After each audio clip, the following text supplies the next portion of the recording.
Sejam todos bem-vindos a mais um estudo de escatologia bíblica. Hoje estaremos estudando Apocalipse, capítulo 12 e versículo 1. Vamos estudar hoje esta figura a qual João recebe a revelação ali na ilha de Patmos e descreve nesse texto bíblico. Hoje estudaremos e entenderemos de fato o que ela significa. Então, sem mais enrolação, vamos lá ao nosso estudo de hoje. Apocalipse, capítulo 12, versículo 1. Apareceu no céu um grande sinal, uma mulher vestida do sol, com a lua debaixo dos pés e uma coroa de 12 estrelas sobre a cabeça. Ela estava grávida e gritava de dor, prestes a dar à luz. Para entendermos esse texto, nós devemos ir diretamente à fonte. E nós sabemos que a fonte é a Bíblia. Não tem outra forma de a gente procurar algumas revelações dos textos bíblicos se não for por meio da Bíblia. Então vamos ver o que a Bíblia fala a respeito da lua, a respeito do sol. Vamos ver se existe algum texto que nos traz uma referência que nos dá mais clareza a respeito desse assunto a qual nós estamos aqui falando sobre esta mulher que aparece no céu com a lua debaixo dos seus pés, vestida do sol e com a cabeça, com uma coroa com 12 estrelas. Vamos ver o que a Bíblia nos traz referências sobre esse assunto? Gênesis capítulo 1 e versículo 16 até o 18, diz assim: Deus fez os dois grandes luminares, o maior para governar o dia e o menor para governar a noite. Fez também as estrelas. Deus os colocou no firmamento do céu para iluminar a terra, governar o dia e a noite e fazer separação entre a luz e as trevas. E Deus viu que isso era bom. Então, nesse texto, a gente já começa a entender um pouquinho o motivo de Deus ter feito o sol e ter feito a lua. Nós sabemos que o sol e a lua existem hoje para as estações, para clarear durante o dia e para clarear durante a noite. Mas dentro do texto profético, ele nos traz uma revelação muito importante a respeito desses dois luminares. Você pode perceber que Deus ele criou o sol, que era o maior, para governar durante o dia, e a lua, que é a menor, para governar durante a noite. E Deus separou esses dois astros, o sol e a lua, e fez uma divisão entre eles. E aqui nós temos uma referência, o porquê a lua estava debaixo dos pés daquela imagem, e ela estava vestida do sol. Então Deus ele fez essa separação porque a luz não pode se misturar com as trevas. Então essa é a revelação que nós encontramos aqui nesse texto e vamos achar outras referências que nos tragam essa luz para nos mostrar o porquê que Deus fez essa separação entre a lua e o sol. Em 2 Coríntios, capítulo 6, versículo 14, Paulo ele explica que os crentes não podem ter comunhão com os descrentes e não podem praticar as suas obras más. Ou seja, a luz não pode ter comunhão com as trevas. Vamos ler? Não se ponha em julgo desigual com os descrentes, pois o que tem em comunhão a justiça e a iniquidade? Ou que comunhão pode ter a luz com as trevas? Então Paulo ele exorta os irmãos não se associarem às obras das trevas. E isso é uma referência também da separação entre luz e trevas, entre o sol e a lua. Malaquias também ela anuncia que o dia do reinado do sol foi um dia de justiça sobre os que andam nas trevas. Vamos ler? Malaquias capítulo 4, versículo 1 e 2. Pois certamente vem o dia, ardendo como uma fornalha. Todos os arrogantes e todos os malfeitores serão como palha. E aquele dia que está chegando, ateará fogo neles, diz o Senhor dos Exércitos. Não sobrará raiz ou galho algum para eles, Mas para vocês que temem o meu nome, o sol da justiça se levantará, trazendo cura nas suas asas. E vocês sairão e saltarão como bezerros bem alimentados. Neste texto, Malaquias ele profetiza sobre como foi o dia da ira de Deus. Ele trouxe fogo sobre todos os arrogantes, todos os malfeitores. Ele queimou a palha no fogo. Essa profecia de Malaquias é bem parecida com a profecia de João Batista. Vamos ler? Mateus capítulo 3, versículo 10 até o 12. O machado está posto à raiz das árvores, e toda árvore que não der bom fruto será cortada e lançada no fogo. Ele traz a pá na mão, limpará a sua eira e ajuntará o trigo no seu celeiro, mas queimará a palha com fogo que nunca se apaga. Então o sol da justiça, ele veio para separar os que são da luz e os que são das trevas. João capítulo 8, versículo 12. Falando novamente ao povo, Jesus disse: Eu sou a luz do mundo. Quem me segue nunca andará em trevas, mas terá a luz da vida. Outro texto que dá essa referência de que Jesus veio para separar a luz e as trevas está em João capítulo 3, versículo 18 até o 21. Quem nele crê não é condenado, mas quem não crê já está condenado, porque não crê no nome do Filho unigênito de Deus. Este é o julgamento. A luz veio ao mundo, mas os homens amaram as trevas no lugar da luz, porque as suas obras eram más. Pois quem pratica o mal odeia a luz, e não se aproxima da luz, para que as suas obras não sejam manifestas.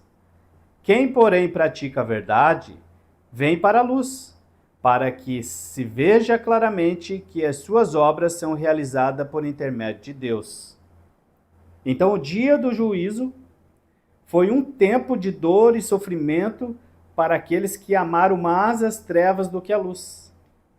Seria como a dor de parto daquela que está prestes a dar à luz, como aquela imagem que nós estamos estudando, que estava com dores de parto, prestes a dar à luz. Então, essas dores de parto representam o sofrimento que o povo de Israel enfrentaria quando acontecesse o período da grande tribulação.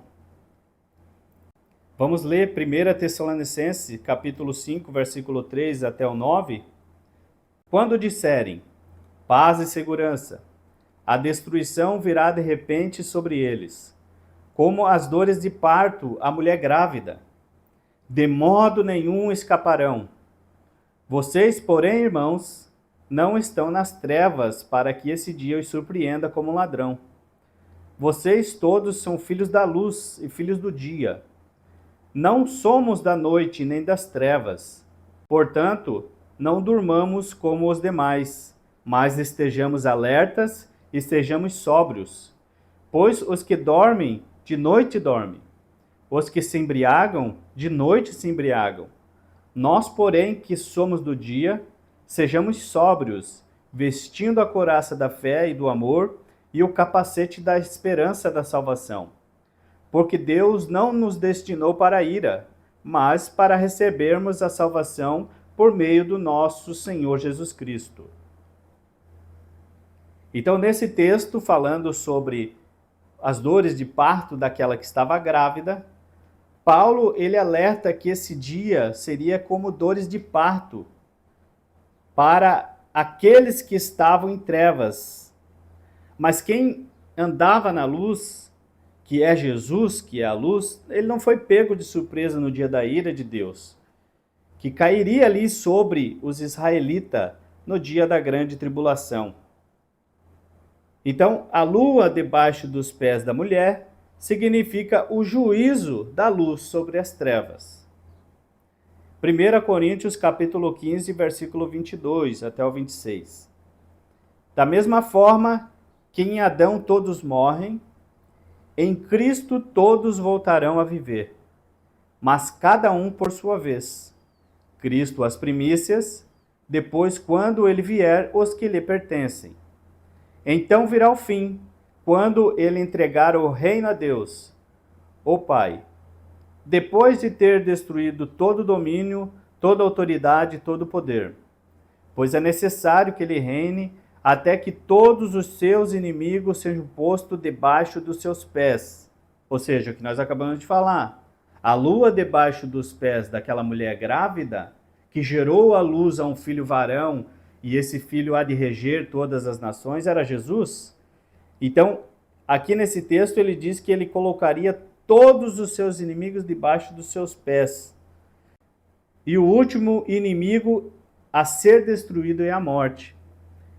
Então aqui nós podemos observar que o julgamento de Jesus sobre os seus inimigos, aqueles que aborreceram a luz, odiaram a luz porque as suas obras eram más, era um momento de juízo, um momento de julgamento sobre eles, a qual Jesus aqui, ele deixa claro nas palavras de Paulo que ele colocaria todos os seus inimigos debaixo dos seus pés. Ou seja, as trevas estariam debaixo dos pés do sol. É o que significa lá a vestida do sol, tendo a lua debaixo dos seus pés. E essa imagem, ela tinha também uma coroa de 12 estrelas. E essas 12 estrelas sabemos que é as 12 tribos de Israel, sofrendo as dores de parto daquela mulher que estava grávida, pronta para dar à luz, se referindo ao momento da grande tribulação. Ela estava gritando com dores de parto, pronta para dar à luz, ou seja, o momento do sofrimento dos últimos 3 anos e meio ali da grande tribulação que eles vivenciaram ali no período do ano 70. Então esse era o período das dores, o período daquela que estava grávida, aquela que sentia ânsias de dar à luz. Período da grande tribulação, as 12 tribos de Israel representadas ali naquela coroa de 12 estrelas, sofrendo com as dores de parto, sofrendo com o momento da grande tribulação. E Jeremias, ele profetiza sobre esse momento, sobre esse evento do sofrimento de Jacó. Jeremias capítulo 30, versículo 4 ao 7. Estas são as palavras que o Senhor falou acerca de Israel e de Judá. Assim diz o Senhor: ouvem-se gritos de pânico, de pavor, não de paz. Perguntem e vejam: pode um homem dar à luz? Porque vejo então todos os homens com as mãos no estômago, como uma mulher em trabalho de parto? Por que estão pálidos todos os rostos? Como será terrível aquele dia! Sem comparação, será tempos de angústia para Jacó, mas ele será salvo. Então a mulher gritando com dores de parto foi uma representação do sofrimento que o povo de Israel sofreu no período da grande tribulação. Foi um tempo de angústia para Jacó. 1 Tessalonicenses capítulo 5, versículo 1 até o 3, diz assim: irmãos, quanto aos tempos e às épocas, não precisamos escrever, pois vocês mesmos sabem perfeitamente que o dia do Senhor virá como um ladrão, à noite.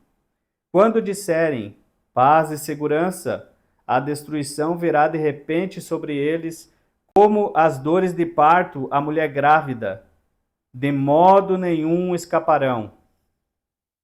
Paulo lembra aos irmãos de Tessalônica que quanto ao tempo ou época, ele não precisava mais escrever a eles explicando, porque eles já estavam avisados que o dia do Senhor viria como ladrão à noite. Ele chegaria de surpresa. Quando iniciasse as dores de parto, que seriam os 3 anos e meio da grande tribulação, a vinda de Cristo poderia acontecer a qualquer momento. Os irmãos de Tessalônica estavam atentos às épocas e o tempo da vinda de Cristo.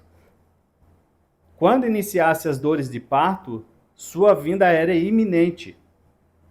E isso Paulo tinha deixado bem claro nos seus textos bíblicos, explicando que esse evento seria o momento da grande tribulação e o momento que antecedia a vinda de Cristo.